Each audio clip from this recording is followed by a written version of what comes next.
Hello aspirants and welcome to Nexus IAS Academy. In this session we are going to take the topic of मई का जो आपका current affair है छत्तीसगढ़ का national and international current affair जो भी हमारे लिए इंपॉर्टेंट है with respect to our examination we will see for the material PDF which I am using you have to download nexus academy application. Link आपके पास यहाँ डिस्क्रिप्शन में दिया हुआ है, देख लेंगे आप लोग। वहाँ से आप लोग इसको फ्री रिसोर्स सेक्शन से डाउनलोड कर सकते हैं या टेलीग्राम चैनल, और also you can visit www.nexusisacademy.in our website. Also, if you want to enroll in any of the courses regarding the Vyapam preparation or CGPSC preparation, we have multiple courses. You can visit the website and see that. ठीक है, चलिए तो start करते हैं। पहला है बस्तर मुन्ने campaign. इसके बारे में मैंने पहले भी बताया है। बस्तर मुन्ने को मैं डबल इसलिए बता रहा हूँ क्योंकि फिर न्यूज में था। बस्तर मुन्ने का मतलब है गोंडी डायलेक्ट में लीडिंग बस्तर या आगे बढ़ता बस्तर। बस्तर डिवीजन में टोटल 7 डिस्ट्रिक्ट हैं, दंतेवाड़ा, बीजापुर, सुकमा, कोंडागांव, नारायणपुर, बस्तर, कांकेर। यहाँ पे जो एडमिनिस्ट्रेशन है वहाँ पे एक मैसिव आउटरीच शुरू किया गया है, आपको ये पता होना चाहिए। ट्रेडिशनल गवर्नेंस जब होता है उसमें क्या होता है, जो बेनिफिशियरी होते हैं उनको दफ्तरों के चक्कर काटने पड़ते हैं, ऑफिसेस में जाना पड़ता है, तब उनको उसका बेनिफिट या लाभ मिल पाता है। इस कैंपेन में अप्रोच को इन्वर्ट किया गया है, मतलब उल्टा किया गया है। इसे सैचुरेशन मॉडल के तहत यूज किया जा रहा है या चलाया जा रहा है, आपको पता होना चाहिए। इसका मतलब है कि 100% एलिजिबल लोगों तक एडमिनिस्ट्रेशन खुद पहुंचेगा। हेल्थ, एजुकेशन, लाइवलीहुड की जो बेसिक फैसिलिटीज है उसको हर एक ट्राइबल हाउसहोल्ड तक डिलीवर करना है, इसका प्राइमरी गोल है वो। इस पूरे कैंपेन को कौन चला रहा है, तो Panchayati Raj and rural development department lead कर रहा है। अगर क्वेश्चन आएगा तो टोटल 31 इंडिकेटर हैं इसमें। Nutrition level, school enrolment, land rights, immunisation, ये सबको ट्रैक करेगा। इसमें आपको ये पता होना चाहिए बस्तर की लगभग 70% से ज्यादा की पॉपुलेशन जो है वो लेफ्ट ट्राइबल है, और लेफ्ट विंग एक्सट्रीमिज्म मतलब नक्सलिज्म के कारण काफी, आप बोल सकते हो, अंदरूनी इलाकों तक एडमिनिस्ट्रेशन नहीं पहुंच पाता है, जो डीप रूरल इलाके हैं। तो छत्तीसगढ़ के इकोनॉमिक सर्वे को अगर देखें तो उसके मुताबिक rural development and tribal area development पर फोकस स्टेट जीडीपी का टर्शरी और प्राइमरी सेक्टर का डायरेक्ट बूस्ट करेगा, अगर हम ये कर पाएंगे तो। ठीक है, तो आपको पता होना चाहिए। मतलब इसमें और क्या क्या पता होना चाहिए। बस्तर मुन्ने का मतलब क्या होता है आपका, लीडिंग बस्तर कौन से डायलेक्ट में है, गोंडी डायलेक्ट में। दो क्वेश्चन बन गए। सारे 7 डिस्ट्रिक्ट में है और साथ में मोइला मानपुर, खैरागढ़, छुई खदान, गंडई और गरियाबंद को भी ऐड किया गया है। कौन सा department, department of Panchayati Raj and rural development. 31 indicator हैं, आपको पता होना चाहिए। Very important thing is that. ठीक है, जीरो एक्सक्लूजन एरर, 100% इंक्लूजन होना है, इन्वर्टेड अप्रोच में है, आपको पता होना चाहिए ये भी चीज। ठीक है, चलिए तो नेक्स्ट हम लोग टॉपिक पे चलते हैं। अब नेक्स्ट टॉपिक है आपका कल्चरल रेनेसा भूरमदेव कॉरिडोर प्रोजेक्ट। ये क्या है ये समझते हैं। आपका हिस्ट्री, कॉन्स्टिट्यूशन, पब्लिक एडमिनिस्ट्रेशन वाले पार्ट के लिए इंपॉर्टेंट है, साथ में कल्चरल हेरिटेज ऑफ छत्तीसगढ़ वाला जो मेंस का पार्ट है उसके लिए भी इंपॉर्टेंट है। पहले बैकग्राउंड समझो। भूरमदेव टेम्पल को ग्लोबल टूरिज्म मैप पर लाना है हमारे को, और सेंट्रल गवर्नमेंट की जो स्वदेश दर्शन स्कीम 2.0 है उसके तहत 146 करोड़ का कॉरिडोर प्रोजेक्ट अप्रूव हुआ है। 146 करोड़ का कॉरिडोर प्रोजेक्ट अप्रूव हुआ है, यहाँ पे आपको पता होना चाहिए। ये मंदिर लगभग 1000 साल पुराना है और इसको बनवाया था 7th से 11th सेंचुरी के बीच में। फणिनाग डायनेस्टी के रूलर हुआ करते थे उस टाइम पे, और उनके विशेषकर आपको पता होना चाहिए गोपाल देव ने इसको बनवाया था, उनके फिड्यूशरी हुआ करते थे। ठीक है, ये जो है मैकाल माउंटेन रेंज जो कबीर धाम और कवर्धा डिस्ट्रिक्ट के है उस इलाके में आपको सेंटर में सिचुएटेड है, ये भी आपको पता होना चाहिए। ये जो भूरमदेव टेम्पल है ये नगरा स्टाइल ऑफ टेम्पल है, that is north Indian temple architecture का एक बहुत जबरदस्त नमूना है, आपको पता होना चाहिए। इसके आउटर वॉल पर, जो आउटर वॉल है जो टेम्पल का, उसमें इतनी ब्यूटीफुल इंट्रिकेट कार्विंग्स हैं डेटीज की, डांसर्स की, एरोटिक आर्ट की, बहुत सुंदर आप देखेंगे तो जाके, जिसके कारण इसको और क्या कहा जाता है, खजुराहो ऑफ छत्तीसगढ़। खजुराहो में भी वैसे ही डिपिक्टेड है जो आपके टेम्पल है। ठीक है, टेम्पल का 3 आपको पता होना चाहिए मेन भाग है। एक है गर्भगृह जिसको सैंक्टम बोलते हैं आप, एक अंतराल है जिसको आप वेस्टिब्यूल बोलते हैं, घूमते हैं जिसमें गोल आप, एक है आपका मंडप सामने बैठने वाला। ठीक है, ये आपको पता होना चाहिए। तो क्वेश्चन क्या बनेगा, लोकेशन कहाँ है, मैकाल रेंज में है, कबीरधाम डिस्ट्रिक्ट में, कौन से डायनेस्टी के रूलर, फनीनाग डायनेस्टी के रूलर ने बनवाया था, कौन से स्टाइल पे, नगरा स्टाइल पे है ये टेम्पल, खजुराहो ऑफ छत्तीसगढ़ बोलते हैं। 146 करोड़ का लोन, अभी लोन बोल रहा हूं मैं, करोड़ अभी स्वदेश दर्शन स्कीम के अंदर इसमें मिला है, आपको ये भी पता होना चाहिए। इसी के पास में आपका और एक है मड़वा महल, जिसको दूल्हा देव टेम्पल भी बोलते हैं, और छेरकी महल भी है, आपको पता होना चाहिए, 1000 साल पुराना। ठीक है, वेरी इंपॉर्टेंट क्वेश्चन आ सकता है ऐसा। इस स्वदेश दर्शन 2.0 के अंडर कबीर धाम में जो नगरा शैली का, नगरा स्टाइल का भोरमदेव टेम्पल है, वहां 186 करोड़ रुपीस किस लिए दिए गए हैं, कॉरिडोर बनाने के लिए। ये सब आपको पता होना चाहिए। ठीक है, नेक्स्ट आपका जो न्यूज आर्टिकल है, वो न्यूज आर्टिकल आपका रिलेटेड है with Devrani Jethani temple, very important, और रुद्रा शिवा टेम्पल। काफी बार प्रीलिम्स और व्यापम में क्वेश्चन पूछा हुआ है। हिस्ट्री ऑफ छत्तीसगढ़ सेक्शन में जो एंशियंट हिस्ट्री एंड आर्कियोलॉजी है, उससे ये क्वेश्चन आता है, आपको पता होना चाहिए। बिलासपुर के पास में एक ताला गांव है, क्या है, ताला गांव, ताला विलेज है, वहां पे मनियारी रिवर के पास में ही सिचुएटेड है आपका देवरानी जेठानी टेम्पल। कौन से रिवर के पास में, ये भी क्वेश्चन बनता है, मनियारी रिवर के बैंक पे ये सिचुएटेड है।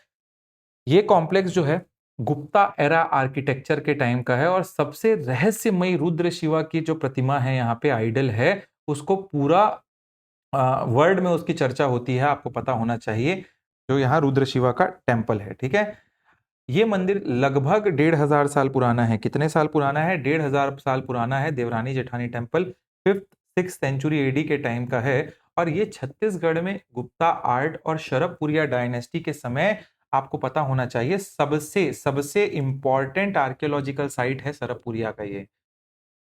तालागांव उस दौर में शैविज्म और तांत्रिक साधना का एक बहुत इंपॉर्टेंट प्लेस माना जाता था, आपको ये भी पता होना चाहिए। नाउ रुद्र शिवा से रिलेटेड क्या पता होना चाहिए, 1987-88 के टाइम पे इसका एक्सकवेशन हुआ, और यहाँ पे 2.54 मीटर ऊंची यूनिक स्टैच्यू मिली हमको, जिसे रुद्र शिवा या अघोर शिवा कहा जाता है वहां पे। इस स्टैच्यू की खासियत ये है कि इसका हर एक बॉडी पार्ट अलग अलग जीव जंतु या बोल सकते हो एनिमल क्रिएचर्स से बना हुआ है मिलकर पूरा का पूरा। जैसे चेहरा जो है ना, फेस, वो पिकॉक है उनका, ठीक है, कंधा जो है, शोल्डर इनका मकर है, दैट इज क्रोकोडाइल, थाइज में एलिफेंट, एब्डोमेन में केकड़ा, ये सबसे बनाया गया है, तो आपको पता होना चाहिए। ठीक है, प्रीलिम्स के हिसाब से देवरानी जेठानी टेम्पल है कहाँ, लोकेशन ताला विलेज है बिलासपुर में, कौन से रिवर के बैंक पे है, मनियारी के बैंक पे है, कौन से सेंचुरी का है, 5th-6th सेंचुरी का है, आपको ये पता होना चाहिए। शेवाइट टेम्पल है, वेरी वेरी इंपॉर्टेंट। ठीक है, नेक्स्ट हम लोग न्यूज आर्टिकल पे चलेंगे अब, और नेक्स्ट न्यूज आर्टिकल आपका 4th news article is administrative overhaul, dissolution of Vyapam and birth of staff selection board. State administration, public administration in Chhattisgarh का पार्ट है ये। मेंस के पेपर का अगर देखोगे तो स्टेट गवर्नमेंट ऑफ छत्तीसगढ़ ने एक बहुत बड़ा एडमिनिस्ट्रेटिव डिसीजन लिया है अभी, और लेते हुए उन्होंने छत्तीसगढ़ एग्जामिनेशन बोर्ड, जो सीजी व्यापम बोलते हो आप, उसको पूरी तरह से डिसॉल्व, भंग कर दिया है अब, और इसकी जगह छत्तीसगढ़ स्टाफ सिलेक्शन बोर्ड, अब हम लोग सीजी व्यापम नहीं बोलेंगे, स्टेट एसएससी बोलेंगे, एसएसबी। तो state selection board, Chhattisgarh state staff staff selection board act पास किया, और उसके तहत एक नया बॉडी बनाया गया है, जिसका नाम है स्टाफ सिलेक्शन बोर्ड, एसएसबी का पेपर होगा। ठीक है, अब ये स्ट्रक्चरल शिफ्ट किया क्यों गया है, पुराना व्यापम पर काफी समय से ट्रांसपेरेंसी और इरेगुलरिटीज का एलिगेशन लग रहा था कि पेपर सही से नहीं हो रहा था, या लीक हो रहा था, या कुछ भी तो हो रहा था। नए स्टाफ सिलेक्शन बोर्ड में एक इंस्टीट्यूशनलाइज्ड, ऑटोनॉमस और ट्रांसपेरेंट बॉडी होगी, जो ये एसएसबी बनेगी आपकी। ये बोर्ड स्टेट के सभी डिपार्टमेंट, कॉरपोरेशन एंड स्टैट्यूटरीज बॉडीज में जो ग्रुप सी का, क्लास 3rd का, एंड जो ग्रुप डी 4th क्लास का जो पोस्ट होता है, उसके लिए direct recruitment exam, interview and skill test conduct कराएगा, ये आपको पता होना चाहिए। फर्स्ट लीडरशिप इसमें दिया गया है सीनियर आईएएस जो हैं रेणु जी पिल्लई को, 1991 बैच के ये हैं, और ये नए बोर्ड के पहले अभी फिलहाल टेम्पररी छत्तीसगढ़ में नियुक्त किए गए हैं एज अ हेड। ठीक है, तो ये पता होना चाहिए। क्या इसमें इंपॉर्टेंट कि डिसॉल्व किया गया सीजी व्यापम को, छत्तीसगढ़ प्रोफेशनल एग्जामिनेशन बोर्ड को। नया बॉडी क्या है, Chhattisgarh staff selection board, staff selection act के तहत इसको लाया गया है, डायरेक्ट सी और डी ग्रुप के एग्जाम लेता है ये, और रेणु जी पिल्लई 91 बैच के आईएएस अभी इसके हेड हैं। ये आपको पता होना चाहिए, ठीक है। चलो नेक्स्ट न्यूज आर्टिकल पर चलते हैं सीधा हम। E governance and infrastructure upgrade. Mains का जो पेपर है उसमें आपका पब्लिक एडमिनिस्ट्रेशन में ई गवर्नेंस इनिशिएटिव है ना एक सिलेबस में, उसका ये पार्ट आएगा, ठीक है। तो देखो पार्ट वन में पहले इसको समझो कि इसमें पार्ट वन में क्या है, सेवा सेतु केंद्र, और पार्ट टू में है PMGSY national ranking. Part one पहले समझा रहा हूं मैं, ये सेवा सेतु केंद्र क्या है, ठीक है। स्टेट में पहले से चल रहा जो लोक सेवा केंद्र है उसको अपग्रेड करके 29 अप्रैल 2026 को सेवा सेतु केंद्र में बदल दिया गया है आज की डेट। पहले यहां सिर्फ 73 सर्विसेज, कितनी थी, 73 सर्विसेज के लिए आपको हेल्प मिलती थी, सर्विसेज मिलती थी आपको, पर अब इनमें बढ़ा दिया गया है और 442 इंटीग्रेटेड डिजिटल सर्विसेज ला दी गई हैं अंडर सेवा केंद्र, सेवा सेतु केंद्र के अंदर, ठीक है। यानी अब सिटीजन को बर्थ सर्टिफिकेट से लेकर लैंड रिकॉर्ड तक सब कुछ एक ही छत के नीचे मिलेगा, और इनके ऑपरेटर को हम सेवा सेतु मैनेजर कहेंगे, ऑफिशियल डेजिग्नेशन मिलेगा। Next is PMJSY national ranking, मतलब प्रधानमंत्री ग्राम सड़क योजना के सिल्वर जुबली 25 साल हो गए हैं, और उस मौके पर सेंट्रल गवर्नमेंट ने एक रैंकिंग रिलीज की है। छत्तीसगढ़ ने रूरल रोड के लिए एक्सीलेंट मेंटेनेंस किया, अपकीप रखी, और क्वालिटी कंट्रोल में पूरे देश में सेकंड पोजीशन हासिल किया है। वेरी इंपॉर्टेंट थिंग आपको पता होना चाहिए, एक बहुत बड़ा माइलस्टोन है हमारे छत्तीसगढ़ के लिए, वेरी इंपॉर्टेंट, ठीक है। चलिए तो नेक्स्ट अप न्यूज आर्टिकल की ओर चलते हैं हम लोग। दैट इज लाइवलीहुड बूस्ट, तेंदू पत्ता procurement rate hike. Paper of our mains में देखें तो इकोनॉमिक्स ऑफ छत्तीसगढ़ में फॉरेस्ट्री और इनकम का एक टॉपिक है, उस पे आएगा, या सोशियोलॉजी में ट्राइबल इश्यूज वाले टॉपिक में भी आएगा ये। अब बैकग्राउंड समझते हैं। छत्तीसगढ़ गवर्नमेंट ने ट्राइबल हाउस होल्ड की इनकम को बढ़ाने के लिए तेंदू लीव, तेंदू पत्ता जो होता है जिसे छत्तीसगढ़ में ग्रीन गोल्ड या हरा सोना कहा जाता है, उसके प्रोक्योरमेंट को बढ़ाकर एक जो बोरा आता है उसमें 5500 रुपया स्टैंडर्डाइज एक बोरे का रेट कर दिया गया है। तो ये आपको पता होना चाहिए, पैसे बढ़े हैं। एक स्टैंडर्ड सैक में 1000 बंडल आते हैं, ठीक है। एक बंडल में 50 पत्ते आते हैं तेंदू के, तो आपको ये पता होना चाहिए आपका टोटल 5000 पत्ते होते हैं, मतलब 50,000 पत्ते होते हैं आपके किसमें, एक बोरे के अंदर, जिसका रेट है 5500 रुपया अब बढ़ाकर। अगर ईयर 2026 के लिए स्टेट ने टारगेट अभी फिलहाल रखा है, आपको पता होना चाहिए 15 लाख से ज्यादा स्टैंडर्ड सैक कलेक्ट किया जाएगा, 15 लाख। इसके लिए पूरे स्टेट में 902 प्राइमरी कमिटीज भी बनाई गई हैं, आपको पता होना चाहिए 902 प्राइमरी कमिटीज भी बनाई गई हैं, ठीक है। 920 करोड़ रुपए सरकार देगी। नेक्स्ट, अच्छा अगर इसको सिग्निफिकेंस इसका देखोगे तो डायरेक्ट इनकम सपोर्ट है ये, ट्राइबल फैमिलीज को डिस्पोजेबल इनकम बढ़ती है उनकी, जाके पत्ते भर तो कलेक्ट करके लेके आने इनको, ठीक है। तो ये आपको पता होना चाहिए। मानसून मानसून में दिक्कत होता है, वेयर हाउस की कमी रहती है तो तेंदू पत्ते खराब हो जाते हैं, ठीक है, फंगस लग जाता है उन। तेंदू पत्ता क्या काम के आता है, तो बीड़ी बनाते हैं इससे, ऑर्गेनाइज्ड ऑर्गेनिक पैकिंग इंडस्ट्रीज में काम आता है ये, पता पत्तल अत्तल बनते हैं इन सब चीजों से। Next, strategic diplomacy 26 central zone council meeting. अब ये आपका जो इंडियन पॉलिटी कॉन्स्टिट्यूशन के federal structure, statutory body, inter state relation से रिलेटेड एक आपका है, आपको पता होना चाहिए। बैकग्राउंड इसका है ये समझिए, 18 मई 2026 को बस्तर के हेडक्वार्टर जगदलपुर में 26 सेंट्रल जोन काउंसिल मीटिंग को यहाँ पे आयोजना किया गया था इसका, जिसका जो प्रेसिडेंटशिप है वो होम मिनिस्टर अमित शाह ने किया था, ये भी आपको पता होना चाहिए। ये दिमाग में बैठा लो कि जोनल काउंसिल कॉन्स्टिट्यूशनल बॉडीज नहीं है। अगर क्वेश्चन आया कि zonal council are constitutional bodies, तो बिल्कुल ही गलत हो जाएगा। जोनल काउंसिल जो होते हैं दोज आर स्टैट्यूटरी बॉडी, इनको स्टेट रीऑर्गेनाइजेशन एक्ट 1956 के अंडर बनाया गया है, ये एकदम नोट करके लिखना। और हमारे देश में कुल 5 जोनल काउंसिल हैं और छत्तीसगढ़ सेंट्रल जोनल काउंसिल के अंदर आता है, आपको पता होना चाहिए, ठीक है। सेंट्रल जोनल काउंसिल में टोटल 4 स्टेट आते हैं, छत्तीसगढ़, मध्य प्रदेश, उत्तर प्रदेश एंड उत्तराखंड। और इसके चेयरमैन हमेशा यूनियन होम मिनिस्टर होते हैं, ये भी एकदम लिख के रख लो, ठीक है, कभी दिमाग नहीं लगाना। मेंबर इसके सब स्टेट के चीफ मिनिस्टर या वाइस चेयरमैन बनते हैं, आपको ये भी पता होना चाहिए। चीफ मिनिस्टर इसके मेंबर होते हैं और वही वाइस चेयरमैन होते हैं इसके, और एक एक साल में चेंज होता है। 4 स्टेट है तो एक बार यूपी के सीएम, एक बार छत्तीसगढ़ के, एक बार एमपी के, एक बार महाराष्ट्र के, ऐसे टाइप से रहेगा इसमें स्थिति, तो आपको पता होना चाहिए। उत्तराखंड के, सॉरी, महाराष्ट्र बोल रहा हूं। क्या होता है, तो इन मीटिंग्स में ना, जैसे छत्तीसगढ़ है तो वहां कोई बाउंड्री डिस्प्यूट है, इंटर स्टेट इंफ्रास्ट्रक्चर बनाना है, लेफ्ट विंग की स्ट्रेटेजी बनानी है, ट्राइबल में बैंकिंग लानी है, ये सब डिस्कशन होता है। तो कौन से नंबर का मीटिंग था? 26 नंबर का मीटिंग था। और ये भी इंपॉर्टेंट है, inter state zonal council for the cooperative federalism, मतलब सेंटर और स्टेट के बीच बिना कोई कॉन्फ्लिक्ट के इंटर स्टेट डिस्प्यूट जो होते हैं उसको रिजोल्व कर सकते हो यहाँ पे, सिक्योरिटी पे कोऑर्डिनेशन करने के लिए, और एक सिंबल है पीस का, ये भी आपको पता होना चाहिए। Next we will move towards the next topic and that is, ये आप पूरा पढ़ लेंगे, ठीक है, खुद से इसको आप लोग एक बार देख लेंगे, नजर फेर लेंगे, क्योंकि ये नाम है, क्या काम किया और क्या जीता यही है, इसमें कुछ बताने को नहीं है अलग से। Next news article is national excellence in health care. अब ये क्या है, पहले तो आपको पता होना चाहिए, ये जो अपना पेपर 7 में welfare development programme, laws, health infrastructure, social sector वाला सेक्टर है, उसमें आता है, ठीक है, ये इंपॉर्टेंट रहेगा। छत्तीसगढ़ को पुणे में एक अभी आयोजित हुआ था नेशनल हेल्थ अथॉरिटी का, एनएचए का चेयरमैन जो हुआ करते थे, शिविर में एक बेस्ट परफॉर्मिंग लार्ज स्टेट के अवार्ड से सम्मानित किया गया है। मतलब we have been given the best performing state award under national health authority.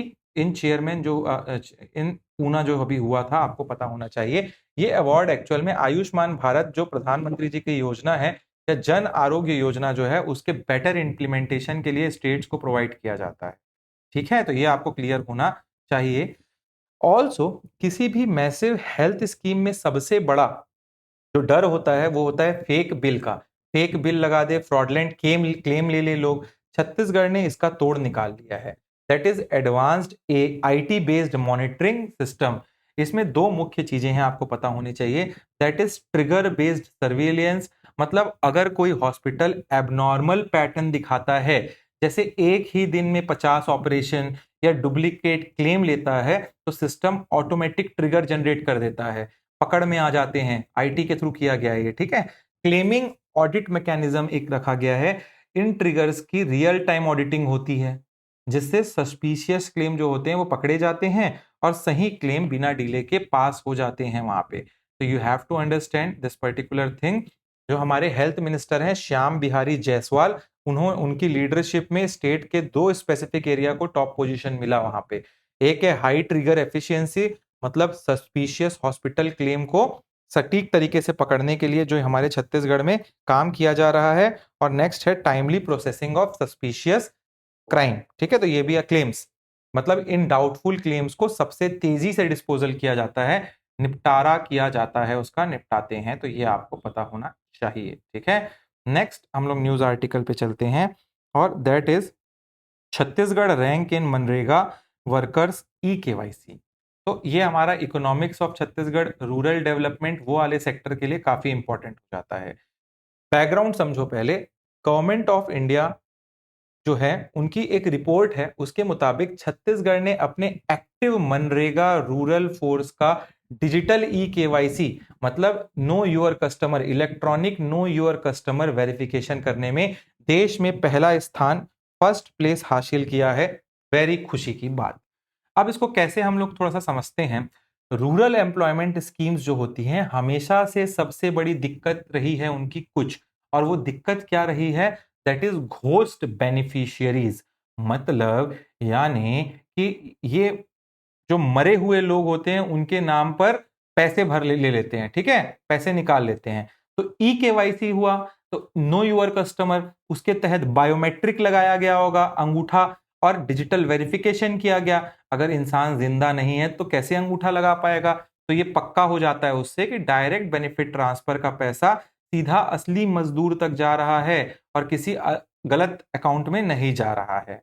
Chhattisgarh में फिलहाल टोटल 58 लाख से ज्यादा एक्टिव मनरेगा वर्कर्स हैं, और स्टेट ने इसी में, आपको पता होना चाहिए, 56.87 लाख लोगों का ई केवाईसी सक्सेसफुली कराया है। 97.11% का रेट रहा हमारे छत्तीसगढ़ में जितने रजिस्टर्ड यूजर हैं, आपको पता होना चाहिए। ठीक है, चलो नेक्स्ट हमारा क्या है, the Raipur Visakhapatnam economic corridor NH130CD, समझते हैं इसको। Ministry of road transport and highway, उनका एक बहुत इंपॉर्टेंट प्रोजेक्ट है, दैट इज भारतमाला परियोजना। उसके अंतर्गत, उसके अंडर, उसके तहत NH130D यानी रायपुर विशाखापट्टनम इकोनॉमिक कॉरिडोर का काम बहुत तेजी से चल रहा है और इसका नेशनल डेडलाइन जो रखा गया है वो है दिसंबर 2026 सेट कर दिया गया है। ये एक 6 lane access controlled expressway है जिसका टोटल लेंथ है 465 किलोमीटर। कितना किलोमीटर है ये? 465 किलोमीटर का इसका लेंथ रहेगा, आपको पता होना चाहिए। टोटल खर्चा 16,000 के आसपास करोड़ इसमें आ रहा है।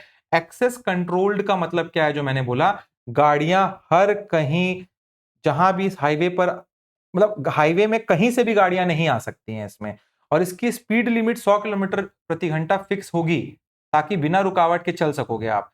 तो रायपुर अभनपुर से निकलेगा, फिर धमतरी जाएगा, केशकाल, कांकेर, कोंडागांव और फिर उड़ीसा चला जाएगा। ये तो आपको पता होना चाहिए। ठीक है, और उसके बाद आंध्र प्रदेश चला जाएगा। तो यही तो है ना भाई, हाईवे का नाम क्या है? विशाखापट्टनम जाना है तो आंध्रा में है वो। ये इसका रूट है, देखो, अभनपुर, धमतरी, केशकाल, कांकेर, कोंडागांव, नरभंगपुर इंटरचेंज उड़ीसा, और ये आपका Vizag port Sabbavaram, direct connection to Jagdalpur भी इसमें मिल रहा है हम लोग को। तो ये बहुत इंपॉर्टेंट आपको चीज है, आपको पता होना चाहिए। ठीक है,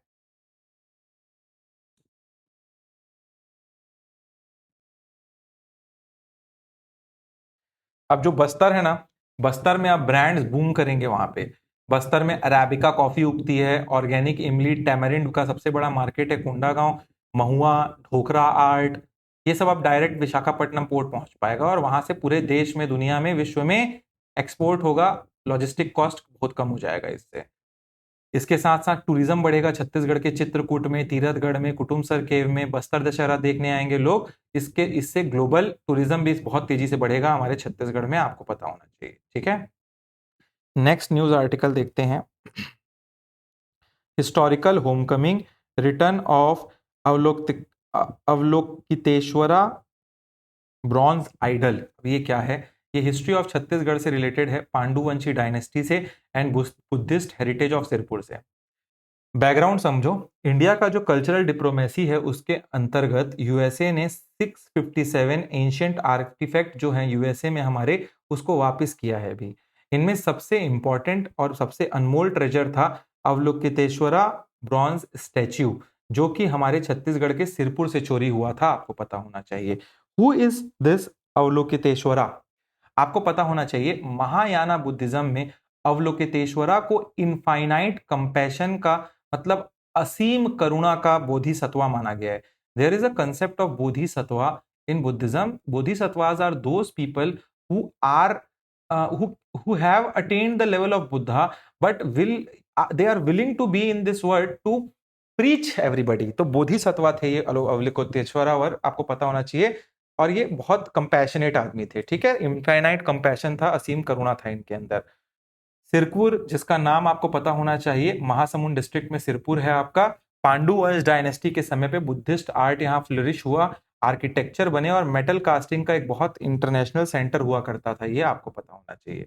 अब अगर इस अवलोकितेश्वरा जी की आइडल की बात करूं मैं, तो ये कैसे कैसे घूम के पूरे दुनिया में आया, ये सुनो आप लोग पहले। तो ये 1939 में सिरपुर का फेमस एक लक्ष्मण टेम्पल है, उस कॉम्प्लेक्स के पास में एक्सकवेशन हुआ, वहां पे ये ब्रॉन्ज स्टैच्यू खोद के मिली हमको।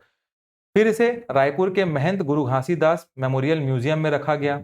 1982 में इस अनमोल मूर्ति को वहां से चोरी करके इलीगल तरीके से यूएसए स्मगल कर दिया गया था। 2026 में ये वापस हमारी मिट्टी पर लौट आई है। आज की डेट में इसकी अकेले की वैल्यू लगभग 2 मिलियन है, 9 करोड़ रुपया है, आपको पता होना चाहिए। ठीक है, और इस जो स्टैच्यू है उसकी एपिग्राफिकल एनालिसिस करने पे ये पता चला कि इसके क्रिएटर का नाम मंदिर के पीछे लिखा हुआ है, आर्टिशियन द्रोणादित्य। ठीक है, तो आपको पता होना चाहिए ये एंशियंट जो सिरपुर था वहीं के रहने वाले थे और इन्होंने इसको बनवाया था। ठीक है, तो आपको पता होना चाहिए।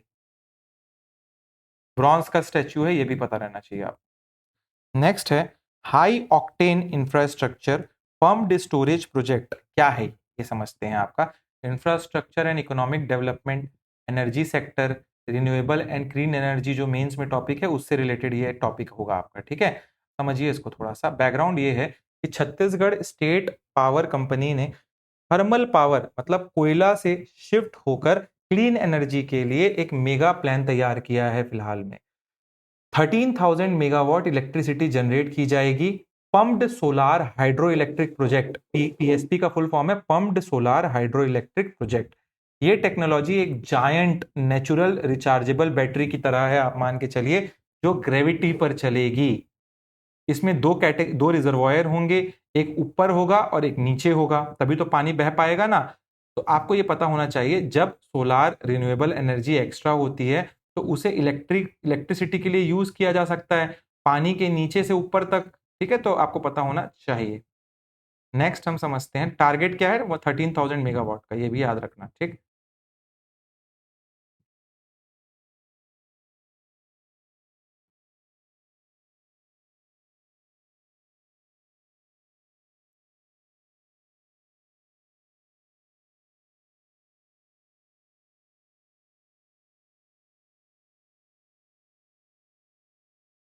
नेक्स्ट टॉपिक देखते हैं हम लोग, security law enforcement and citizen governance upgrade. ये आपका जो है पब्लिक एडमिनिस्ट्रेशन से रिलेटेड है टॉपिक जो है आपका। इसका बैकग्राउंड क्या है ये समझते हैं थोड़ा सा। यूनियन होम मिनिस्टर है हमारे देश में अमित शाह, उन्होंने मई 2026 में छत्तीसगढ़ के एक high profile 3 day official visit पे यहाँ पे आए थे वो, ठीक है। इस विजिट का जो इनका मेन फोकस था वो था काइनेटिक एनफोर्समेंट, मतलब क्या, पुलिस फोर्सेस और सिक्योरिटी कैंप्स को ताकतवर बनाना और साथ में डिस्ट्रिक्ट एडमिनिस्ट्रेशन का आउटरीच बढ़ाना, ट्राइबल तक गवर्नेंस पहुंचाने का एक मिक्स सेटअप बनाने की कोशिश की गई यहाँ पे। Here when he came he opted for the dual pronged approach या स्ट्रेटेजी बोल सकते हैं। क्या रहा वो, लेफ्ट विंग एक्सट्रीमिज्म जो LWE नक्सलिज्म है उसको पूरी तरह से खत्म करने के लिए सरकार सिर्फ बुलेट पर रिलाय नहीं करेगी, गोली मारी ही नहीं करना है। स्ट्रेटेजी ये है कि जहां नए सिक्योरिटी कैंप्स खुलेंगे उन्हीं कैंप्स के अंदर ये उनका एब्सोल्यूट प्रोटेक्शन जोन में पब्लिक सर्विस सेंटर्स बनाए जाएंगे उन्हीं कैंप्स के अंदर में। इससे जो नक्सलाइट हैं उनके इन्फ्लुएंस जो वहां पे हो रहे हैं वो खत्म होंगे और लोकल का ट्रस्ट स्टेट पर बढ़ेगा। तो ये आपको पता होना चाहिए। अगर छत्तीसगढ़ की मैं बात करूं तो छत्तीसगढ़ स्पेसिफिकली यहाँ पे डायल 112 इमरजेंसी फॉरेंसिक यहाँ पे चालू किया गया है। डायल 11 अब पूरे 33 डिस्ट्रिक्ट में चल रहा है। 2008 में सिर्फ 16 डिस्ट्रिक्ट में था, अब पूरे जहां भी मन कर रहा है 112 लगाओ, पुलिस आएंगे आपके पास। AI based real tracking system भी लगाई गई है इसमें। इसके साथ साथ एक और चीज है मोबाइल फॉरेंसिक वैन्स। ये क्या है mobile forensic vans, science on wheel बोला जाता है इसको, टुवर्ड फास्टर जस्टिस। इस ये जो है ना 32 डिस्ट्रिक्ट में 32 एडवांस्ड वैन चल रही हैं जो क्राइम सीन पर ही digital forensic footprint, fingerprint, ballistics check करती हैं वहां पे, ठीक है। एक कॉस्ट है वैन की 2.5 करोड़ से ऊपर, 2.6 करोड़ रुपीस, तो ये भी आपको पता होना चाहिए। इसके बाद एक है आपका वीर गुंडाधुर जन सुविधा केंद्र। ये क्या है आपका, बस्तर के जो रिमोट विलेजेस हैं जैसे नेतनार, वहां पे जो सीआरपीएफ कैंप है उसके अंदर इसको बनाया जा रहा है वीर गुंडाधुर जन सुविधा केंद्र। अगले 18 महीने में बस्तर में 200 में से 70 जो सिक्योरिटी कैंप्स है वहां पे ये बनेगा। आपको पता होना चाहिए सिक्योरिटी और गवर्नेंस दोनों एक साथ लाया जाएगा, वेरी इंपॉर्टेंट, ठीक है। चलिए नेक्स्ट हम देखते हैं कि नेक्स्ट क्या न्यूज आर्टिकल है। तो नेक्स्ट न्यूज आर्टिकल आपका है socio cultural initiative and miscellaneous quick facts. तो इसमें है पहला द चिन्हहारी योजना। ये क्या योजना है ये समझते हैं सबसे पहले हम लोग, ठीक है। देखो, डिपार्टमेंट ऑफ कल्चर ने, डिपार्टमेंट ऑफ कल्चर जो छत्तीसगढ़ में उसने इस पर्टिकुलर चिन्हारी योजना को लॉन्च किया है। छत्तीसगढ़ की जो एंडेंजर्ड या फिर जो विलुप्त हो रही फोक कल्चर है जैसे ट्राइबल आर्ट हो गया, ट्रेडिशनल फोक म्यूजिक हो गया, डांस हो गया, उसको हमको डिजिटली क्या करना है, प्रिजर्व करना है। इसमें किया जाएगा और उन्हें फाइनेंशियल फंडिंग दी जा सकेगी उसके लिए। इससे गुरु शिष्य परंपरा को रिवाइव करने की कोशिश की जा रही है, ये खत्म ना हो जाए। तो आपको पता होना चाहिए, चीजें उड़ जाएंगी वरना, फोक सॉन्ग्स फोक डांस है। नेक्स्ट है ब्लैक बक रीअपियरेंस। अब ये क्यों न्यूज में था, बार नवापारा जो महासमुंद में सेंचुरी है, वाइल्ड लाइफ सेंचुरी, बलौदा बाजार भाटापारा में, एक्चुअली बलौदा बाजार भाटापारा में है, वहां 1970s से ब्लैक बक मतलब काला हिरन लोकली एक्सटिंक्ट हो चुके थे, मतलब खत्म हो चुके थे। देयर वर नो लोकल हिरन्स, काला हिरन्स। डिकेड्स का हैबिटेट रिस्टोरेशन हुआ और उसके बाद नंबर बढ़कर आज की डेट में 200 हो गया है। पीएम मोदी ने इसकी तारीफ भी की थी अपनी मन की बात के 133वें एपिसोड में, तो ये भी पता होना चाहिए, इसीलिए न्यूज पे था ये। नेक्स्ट है आपका इनोवेशन महाकुंभ 1.0 एंड नियत Nellanar 2.0।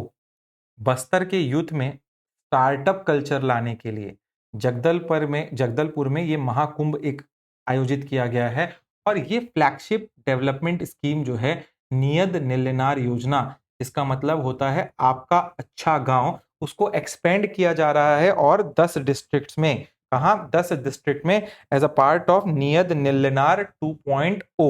You have to know that, ठीक है, इसका फैसला लिया गया है।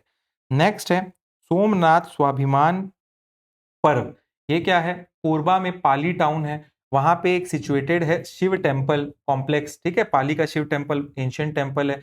वहां पे सेंट्रल मिनिस्ट्री ने के साथ मिलकर हमारे स्टेट ने 11 मई 2026 को ये फेस्टिवल मनाया, ये पर्व को मनाया। 1026 एडी में सोमनाथ टेम्पल पर जो अटैक हुआ था 1000 साल पहले, उसको मार्क करने के लिए आपको पता होना चाहिए, ठीक है। अब ये आप थोड़ा सा देख लीजिए, थोड़ा सा ये सबको देख लो आप लोग, ठीक है, इसको देख लीजिएगा, थोड़ा सा आप लोग पढ़ लेना इसको, ठीक है। टाइटल क्या क्या पुस्तकें हैं ये सबको देख लेना अपने हिसाब से। देखो, छत्तीसगढ़ राज्य भाषा आयोग के चेयरमैन कौन है? श्री प्रभात मिश्रा। उन्होंने छत्तीसगढ़ लिटरेचर को एनरिच करने के लिए 9 मैन्युस्क्रिप्ट जो है उनको बुक्स को ऑफिशियली रिलीज किया है अभी हाल फिलहाल में। ये बुक्स जो है लोकल डायलेक्ट में है, लोकल भाषाओं में, जो लोकल स्टोरीज हैं, लोकल रहस्य हैं, छत्तीसगढ़ के समाज का जो अलग अलग आप बोल सकते हो नियम है, उसको दर्शाने के लिए इसको लाया गया है। एग्जाम में डायरेक्ट क्वेश्चन पूछा जा सकता है, ठीक है। ये आप पढ़ लीजिएगा, मुकेश कुमार का कौन सा बुक है, इसका क्या बुक है, कुछ भी पूछ लेते हैं भाई आजकल इन लोग। नेक्स्ट स्पोर्ट्स से क्या है? International cricket in Raipur. भाई नया रायपुर में जो शहीद वीर नारायण सिंह स्टेडियम है, वहां मई 2026 में बड़े क्रिकेट मैचेस का हमको आनंद मिला देखने को। यहाँ टाटा आईपीएल 2026 के 2 बड़े बैच हुए थे, एक था आरसीबी वर्सेस एमआई, दूसरा था केकेआर वर्सेस आरसीबी, मतलब आरसीबी रॉयल चैलेंजर्स बैंगलोर जिन्होंने जीता इस साल का आईपीएल, वर्सेस मुंबई इंडियंस और कोलकाता नाइट राइडर शाहरुख खान वाली टीम कलकत्ता वाली वर्सेस रॉयल चैलेंजर्स बैंगलोर। ये 2 मैचेस हुए थे। साथ ही एक बहुत हिस्टोरिक स्टेप हुआ यहाँ पे, that is Zimbabwe women cricket team पहली बार इंडिया टूर पर आ रही है अभी, और 6 मैच का बायलेटरल सीरीज है। इनमें से 3 T20 इंटरनेशनल एक्सक्लूसिवली नए रायपुर में खेले जाएंगे, आपको पता होना चाहिए, जबकि ओडीआई गुजरात में होंगे, ठीक है। तो ये आपको पता होना चाहिए, very important.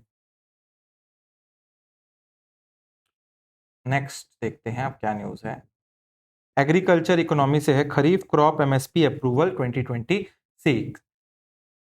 Cabinet committee on economic affairs, जिसके हेड होते हैं हमारे देश में प्रधानमंत्री। कौन होते हैं इसके हेड? ये भी क्वेश्चन पूछता है कि सीसीईए के हेड कौन है, तो cabinet committee on economic affairs के हेड होते हैं। इकोनॉमिक्स है तो लगेगा कि यहाँ फाइनेंस मिनिस्ट्री के कोई हो सकते हैं, मगर नहीं, यहाँ प्रधानमंत्री हमारे देश के हेड होते हैं इसके, नरेंद्र मोदी जी। और उन्होंने 2026-2027 मार्केटिंग सीजन के लिए टोटल 14 खरीफ क्रॉप, कितने? 14 खरीफ क्रॉप के लिए क्या लाया है? MSP, that is minimum support price को अप्रूव कर दिया है। आपको पता होना चाहिए नेशनल लेवल पर फार्मर को कुल 2,60,000 करोड़ का पे आउट मिलेगा इस पर्टिकुलर स्कीम के अंदर, एमएसपी दी जाएगी। एमएसपी का फैसला कौन करता है, ये भी क्वेश्चन आ सकता है, तो याद रखिएगा, the recommendation of minimum support price is given by CACP, that is commission for agriculture cost and price. Final approval जो है सीसीईए करता है, that is committee, cabinet committee on economic affair. तो सीएसीपी क्या करता है? रिकमेंड करता है प्राइजेस को, ये इसको करते हैं कंफर्म, ठीक है।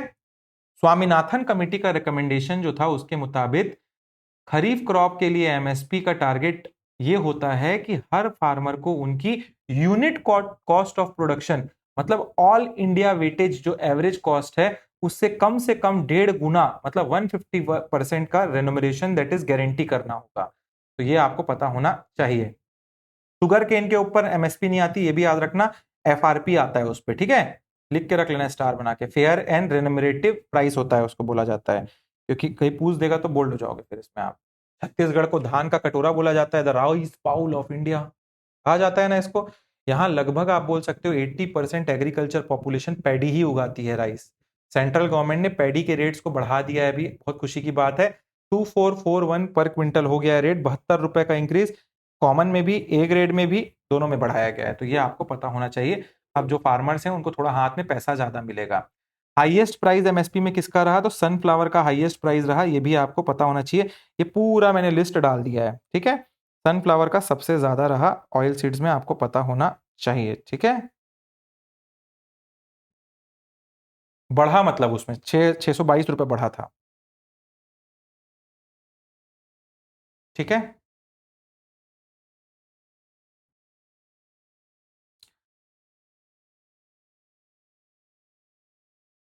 Next news is e governance India's first paperless high court किस लिए है ये। देखो, चीफ जस्टिस ऑफ इंडिया ने ऑफिशियली सिक्किम का जो हाई कोर्ट है उसको इंडिया का पहला, सबसे पहला फुल्ली पेपरलेस जुडिशरी सिस्टम घोषित कर दिया है, सीजीआई ने, ठीक है। ये सक्सेसफुल जो ई कोर्ट मिशन प्रोजेक्ट चल रहा है हमारे देश में उसके लिए एक सक्सेस है। पेपरलेस पाइपलाइन क्या है, इसका मतलब है, इसका मतलब ये नहीं है कि सिर्फ फाइल्स जो है कंप्यूटर में रख दी जाएंगी, इसका मतलब है कि केस करने से लेकर e filing, digital verification, online summon भेजना, डिजिटल केस ट्रैकिंग करना, लाइव स्ट्रीमिंग, रिमोट हियरिंग करना कि कोई गांव में है तो वहीं से लाइव स्ट्रीमिंग करके सब कुछ अब इंटीग्रेटेड क्लाउड बेस्ड सर्वर पर ला दिया गया है। छत्तीसगढ़ हाई कोर्ट हमारा अगर देखा जाए तो फिलहाल हाल फिलहाल में छत्तीसगढ़ हाई कोर्ट भी है ई गवर्नेंस के लिए काफी स्टेप उठा रहा है, जैसे कि ई फाइलिंग सिस्टम चालू हो गया है, वर्चुअल कोर्ट चालू हो गए हैं। सिक्किम का जो ये मॉडल है बिलासपुर हाई कोर्ट के लिए एक डायरेक्ट रोड मैप है, मैं बोलूंगा कि काम करेंगे, ताकि इन लोग करेंगे भी उसी रूप में, ताकि एडमिनिस्ट्रेशन डिले कम हो, पेंडेंसी ऑफ केसेस कम हो, और अच्छा देश में हमारे जुडिशरी अच्छे से काम कर पाए ट्रांसपेरेंटली, ठीक है। तो ये आपको पता होना चाहिए, ठीक है। Give me.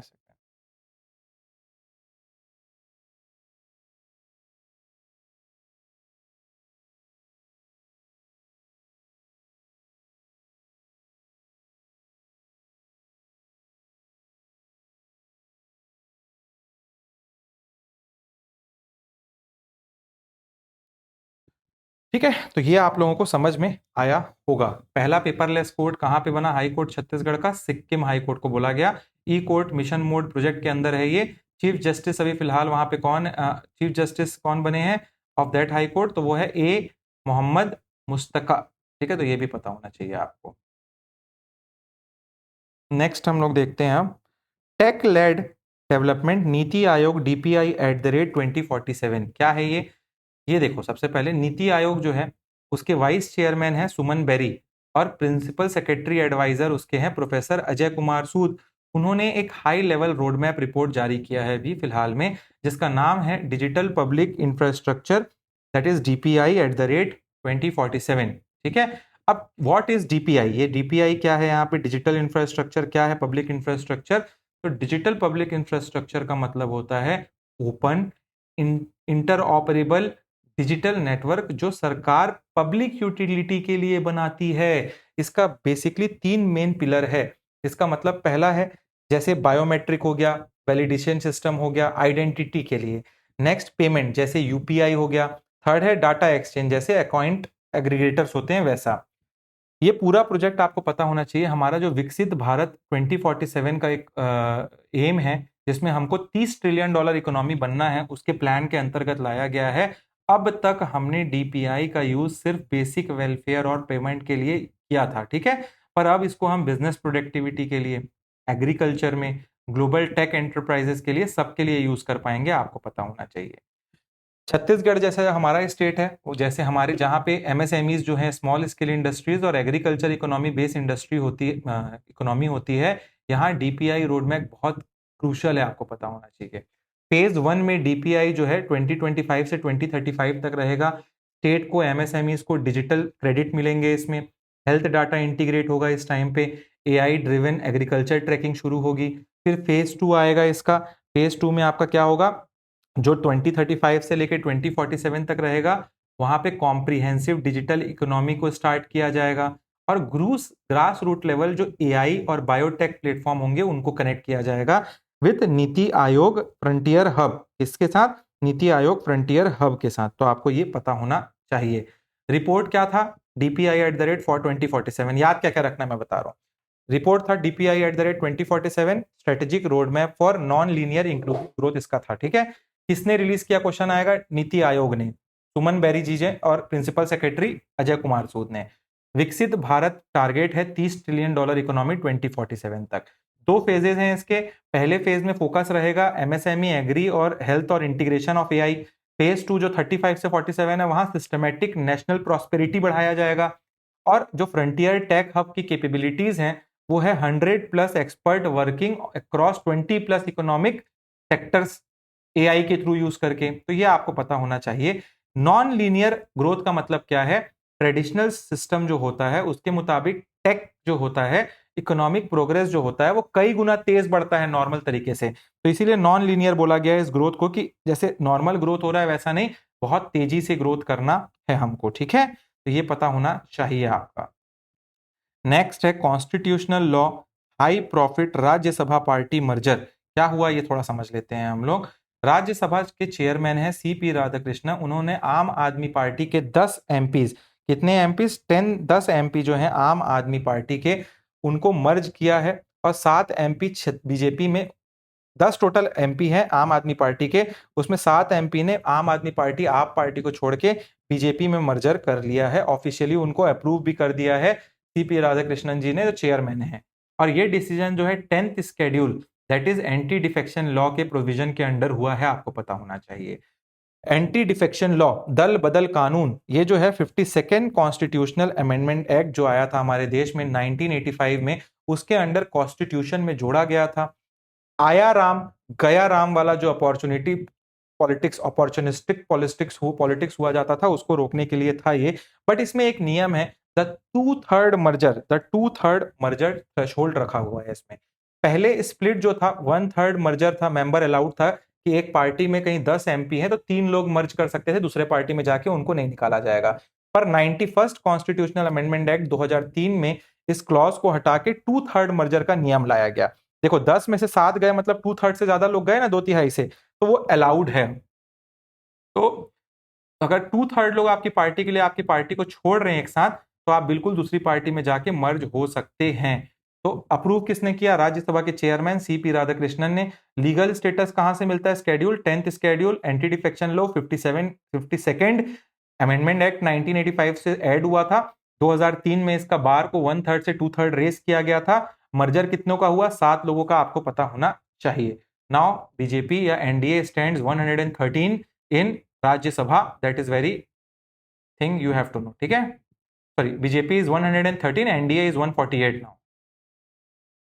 चलो, तो आज के डेट में हम लोग जितना कर सकते थे कर लिया। अब नेक्स्ट जो है, नेक्स्ट क्लास में हम लोग करने की कोशिश करेंगे बचे हुए को। ठीक है, तो I hope so you guys have enjoyed these classes. Now we will meet in the next part of the Maze current affair. Do read the current affair with these notes. ये notes को आखिर तक रखना, गोद लो इसमें, लिख लो इसमें जो मैं बोल रहा हूँ, बट इसको पढ़ते रहना, बार बार रिविजन करते रहना। Revision is the key. ठीक है, चलिए गाइस, मिलते हैं नेक्स्ट क्लास में। Till then keep studying. Thank you for watching the classes.